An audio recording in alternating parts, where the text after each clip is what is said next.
Testemunhamos que um familiar saiu da prisão, que alguém que estava com câncer foi curado, alguém que estava enfermo agora está saltitante. Nós até testificamos, testemunhamos, mas a pergunta é: eu estou alegre, mas a pergunta é: será que o Senhor está alegre comigo?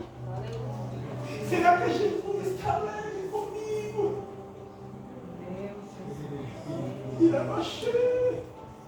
Glória, aleluia. O pastor está aqui, praticamente precisa implorar, irmãos, para uma oferta entrar. Queremos desfrutar do melhor desta terra. Queremos o melhor da parte de Deus. Queremos as melhores coisas, os melhores bens. Sendo que o próprio Jesus diz: só me adora, só me serve, as demais coisas que eu acrescentarei. O Senhor chama de coisas, irmão. Sabe por quê? Que coisas não importa. O que importa é a tua alma, o que importa é a minha alma, o que importa é a alma do teu familiar, o que importa é a alma do teu vizinho, do teu colega de trabalho, do teu filho. Ainda ontem eu chorava, irmãos, trabalhando em pé, porque eu trabalho às vezes na madrugada. Eu trabalho com salgados, às vezes nós viramos madrugadas. E eu ouço palavras, ouvindo louvores da madrugada, o Espírito Santo bradando: mas é teus filhos, a tua casa, como nós temos tratado, como nós temos cuidado. Ensina o menino o caminho que deve andar. E aí tem pessoas que acham que ensinar o menino o caminho que deve andar é fazer ler Bíblia, obrigar a ler Bíblia, obrigar a cantar, obrigar. Não, não é nada disso, irmãos. Ensina o menino o caminho que deve andar. Eu ensino, eu vou lá, eu sou obediente, eu sou uma pessoa submissa. O meu pastor dá uma ordem, eu acato, porque ele é a autoridade que está sobre mim, é a autoridade que está sobre o Senhor. Se eu perguntar aqui nesta noite quem ama a Deus, todo mundo levanta a mão. Se eu perguntar aqui nessa noite quem ama a Deus, irmãos, todo mundo levanta a mão. Mas não abrimos a mão para ofertar. Não abrimos uma dificuldade para dizimar. É uma guerra. É uma dificuldade para ofertar para um propósito maravilhoso de missão. É uma guerra. Os pastores oram, os pastores jejuam, choram, clamam em favor das almas, suplicam, oram, intercedem, entregam uma vida no altar. Oram para Deus dar temas de propósito, de campanha, se derramam. Mas eles não são de aço, não são de ferro, não são super-homens. Precisa de um apoio de uma igreja submissa. De uma igreja submissa, de uma igreja que obedece, de uma igreja que entende que é um tempo determinado para todas as coisas. Eclesiastes 3, todo mundo conhece. Há um tempo determinado. Mas nós precisamos voltar a entregar, precisamos voltar a assumir a responsabilidade que convém a nós, parar de passar a responsabilidade para outros. Ficamos terceirizando: não, mas o pastor é prebendado, mas o pastor está na frente da obra, eu não estou lá, mas o pastor vai orar. Nós precisamos voltar a assumir as nossas responsabilidades como os filhos do Deus vivo, como escolhidos, como aqueles que foram resgatados por morte de cruz. Jesus vem, irmãos.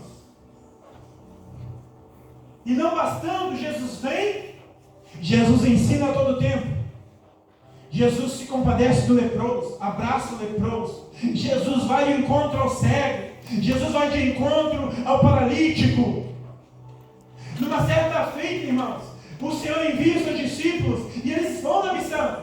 E agora se encontram os discípulos de Jesus ali. O homem traz seu filho, e aí, ali naquela desejo, né, de seu filho ser curado, seu filho ser alcançado. E Jesus agora, o homem vai ali. Só que os discípulos agora começam, porque era uma disputa.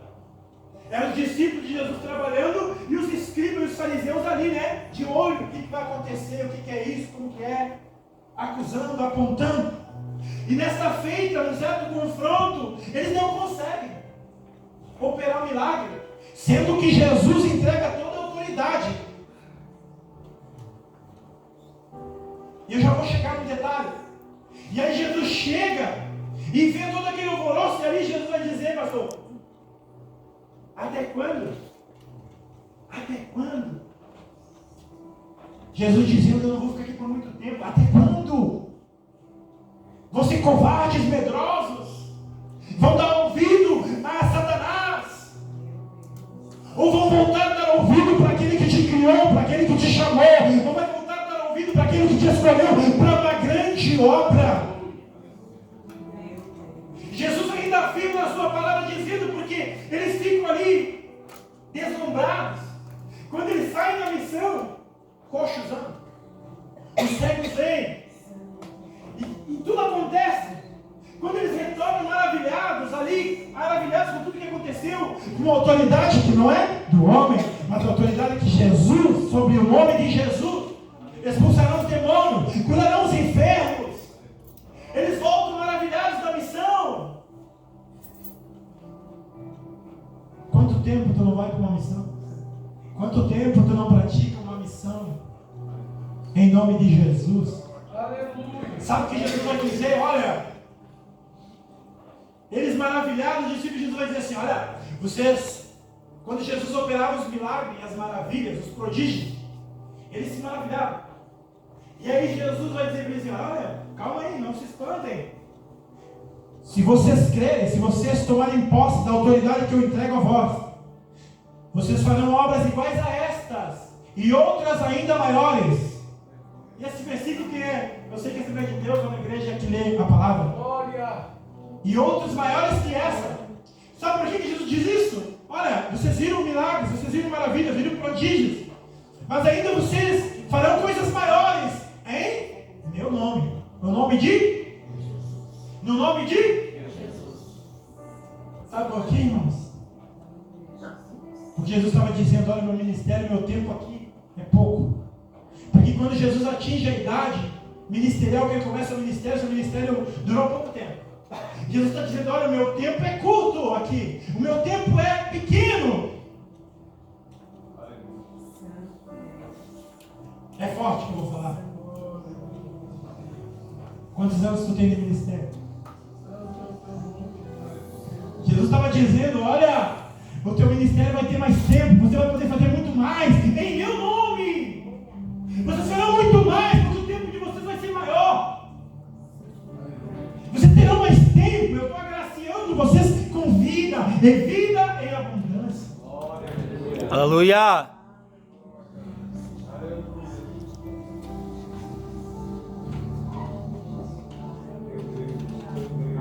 Jesus enviado. Bendito Deus, aleluia. Jesus passou tudo que você já sabe. É crucificado. Para ser crucificado, irmão, tinha que ser malfeitor. Para ser crucificado, tinha que ser assassino. Alguém que praticava delitos, praticava situações para levar uma punição tal. Jesus santo, imaculado, reto, cumpriu a lei, foi o único a cumprir a lei. Todos os outros que foram enviados pecaram. Todos os outros que foram enviados falharam. Agora o Pai precisa enviar o seu Filho amado, Jesus Cristo.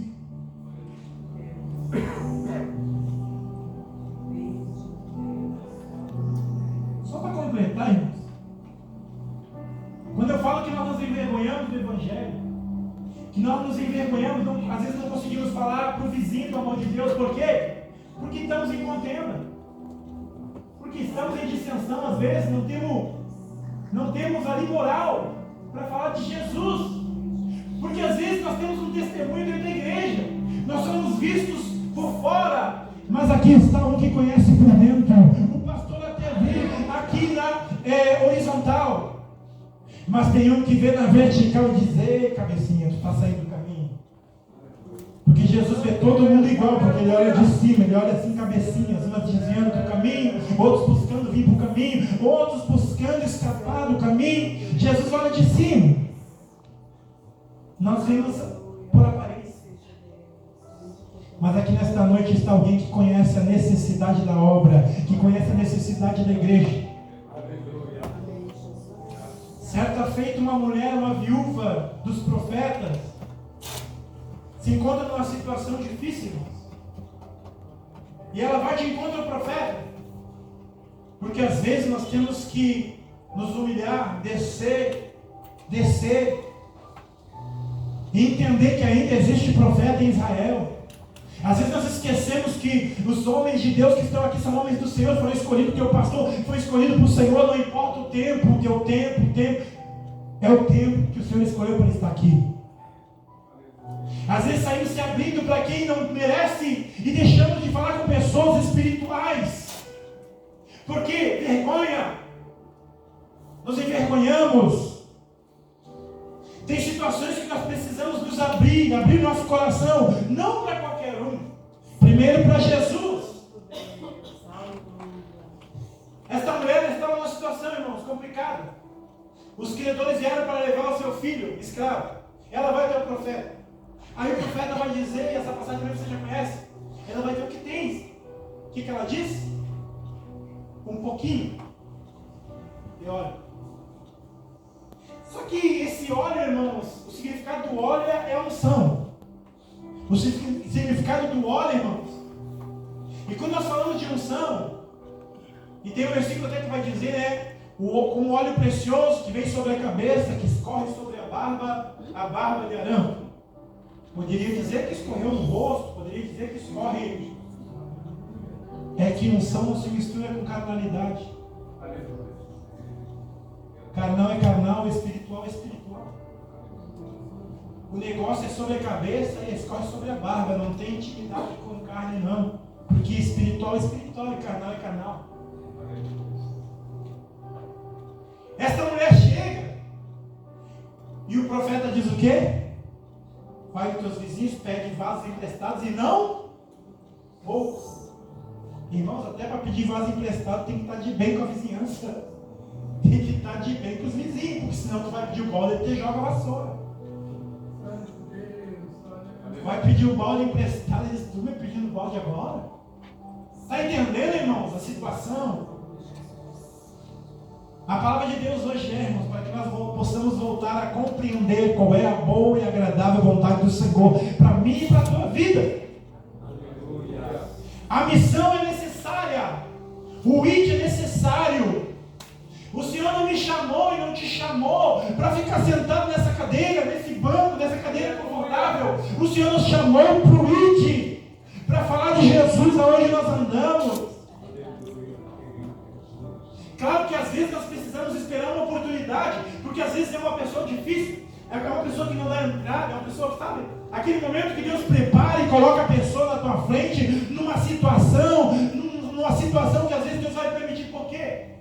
Porque o Senhor sabe como trabalhar com cada um, irmão. Tem situações que Deus permite na vida, sabe por quê? Porque senão ela não entrava nessa igreja. Tem situação que Deus permite, sabe por quê? Porque senão ela não permanece dentro dessa igreja. Então Deus trabalha de cada um de uma forma. Tem situações que não é para a morte. E o Senhor me revela aqui nesta noite. Tem situação aqui que está acontecendo esta noite. Mas o Senhor manda te dizer, não é para a morte, é para um particular. Não é para a morte, é para uma intimidade. Não é para a morte, é para um novo relacionamento. O Senhor quer recomeçar e restituir aqui nesta noite. O Senhor quer reatar alianças aqui nesta noite. E o Senhor me revela aqui nessa noite, no santo altar do Senhor, esse mal não é para a morte. O Senhor requerendo um particular contigo. É o Senhor querendo recomeçar a tua história. É o Senhor buscando e esperando que tu compreenda. Todas as coisas cooperam para o bem daqueles que amam a Deus. São as coisas boas, irmão? Não. As coisas ruins também nos ensinam. O Senhor Jesus nunca enganou ninguém, irmãos, na sua missão. Em todo o tempo, Jesus nunca iludiu ninguém, mas tem um que é especialista de iludir. E olha, que alcança muita gente. Jesus, ao contrário, Jesus vai dizer o quê? No mundo passareis por aflição, mas tende, eu venci. E o que nós lemos nessa noite? Deus, aleluia. Somos mais do que que vencedores em Cristo. Por que nós somos mais vencedores em Cristo Jesus? Porque foi Ele que venceu. Você só precisa acreditar, você só precisa confiar, você só precisa aceitar, levantar a tua mão diante dos homens. E você vai enfrentar por aí os iludidos, irmãos. O que é os iludidos? Aqueles que dizem o quê? Não, tenha Jesus no coração. E não te dá entrada. Não, tenha Deus no coração. É os iludidos, né? Santo Deus. Mas temos que desistir deles. Como escolhidos, como enviados? Não. Precisamos permanecer. A teologia é bom. Mas Cristo continua sendo melhor. E eu guardo um versículo que diz assim, irmãos: e vinha um cavalo branco e as suas vestes salpicadas de sangue, e o seu nome se chama a Palavra. Quer ter intimidade com o Senhor? Só por meio da palavra. Não lê Bíblia, não lê a palavra, não tem relacionamento com Jesus. Eu preciso melhorar meu relacionamento com Jesus. Eu preciso melhorar meu relacionamento com Jesus. Porque quem não lê a palavra, irmãos, quem não ora, quem não consagra, quem não jejua, o mundo engole.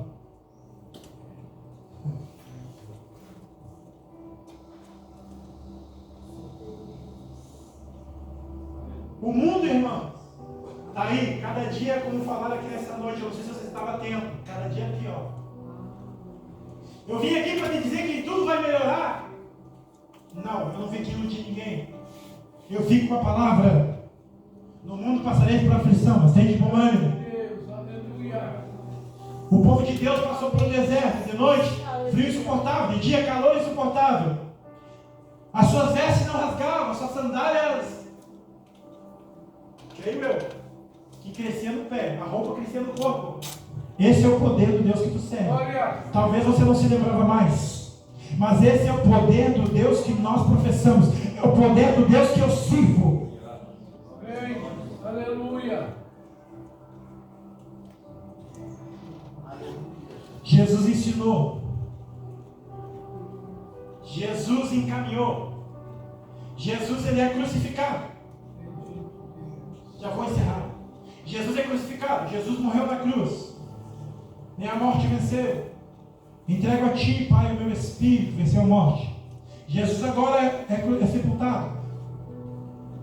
Em todo o tempo, irmãos, eu quero citar rapidamente alguns sinais que Jesus dizia: olha, eu vou ressuscitar. Olha, ao terceiro dia eu vou ressuscitar. Não será dado outro sinal, senão o sinal. Tem um profeta, irmãos, que fugiu de uma missão, você já sabe, também não vou entrar em detalhes. Não será dado outro sinal, senão do profeta Jonas. Em todo tempo o Senhor dá sinais, irmãos. Quando o Senhor dá sinais? O Senhor dá sinais, irmãos, enquanto uma menina está morta em casa e um pai, um dos príncipes da sinagoga chega e diz: olha, minha filha está enferma. Só que nessa trajetória, a filha dele morre. E os seus criados chegam e dizem: olha, não perturba mais o mestre, porque a menina morreu. Jesus diz: olha, somente confia, somente espera, confia.